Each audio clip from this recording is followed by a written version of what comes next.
conversation with a friend the other day. She told me that every single time she gets on Instagram, she gets depressed. And I took a step back for a minute to think about what I wanted to say to her, but my immediate response to this was same.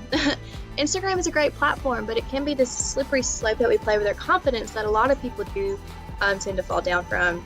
Somehow or another, we get sucked into this black hole of scrolling through flawless image after flawless image until our thumbs hurt as much as our confidence does within ourselves. I'm really guilty of doing this. I spent well over a year Googling these generic tips on how to not let social media ruin your self-esteem, and I'll be the first one to tell you that the responses that you're going to see, like let other people be your motivation and just learn to love your life, they don't make anything better. A lot of times they make things a lot worse. So I want to share 5 tips with you guys that I use to actually help me break from this toxic cycle to where I use Instagram to measure my own self-worth and self-esteem.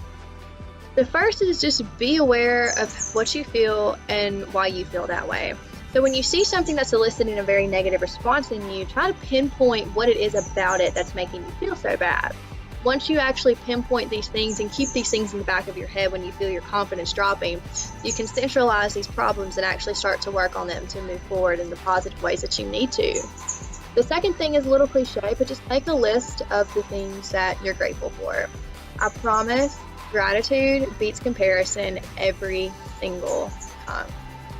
So make a list of these happy things and write them down whenever you start to feel bad. And you can even refer back to this list later, just to kind of pick your confidence back up to where it should be. And the third thing, it's a big one, but it's super important to understand that social media is what we call a highlight reel, and that is not behind the scenes.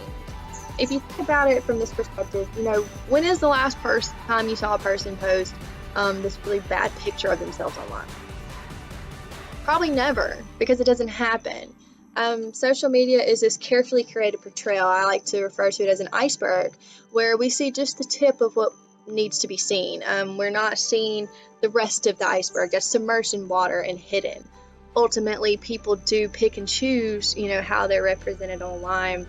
There's actually a specialist in positive psychology named Samantha Boardman who says that when you understand that what you see on Instagram is a fantasy, it helps you make the positive steps to break the negative cycles that you have in your head by comparing yourself to these images and these posts. Ultimately, the person's body that you think is perfect didn't get that way without a lot of work, and you're not going to typically see the nitty-gritty behind that. The same with jobs and anything else in life. The person's life is not perfect. There are downsides that people don't want to brag about, and they're just not going to share online. But it's those moments in between the posts and it's those moments in between the photos that actually determine and count for what a person's life is really like. The fourth thing is an exercise. Try looking at an image without judgment. Say, he has tan skin instead of I wish I had his tan skin.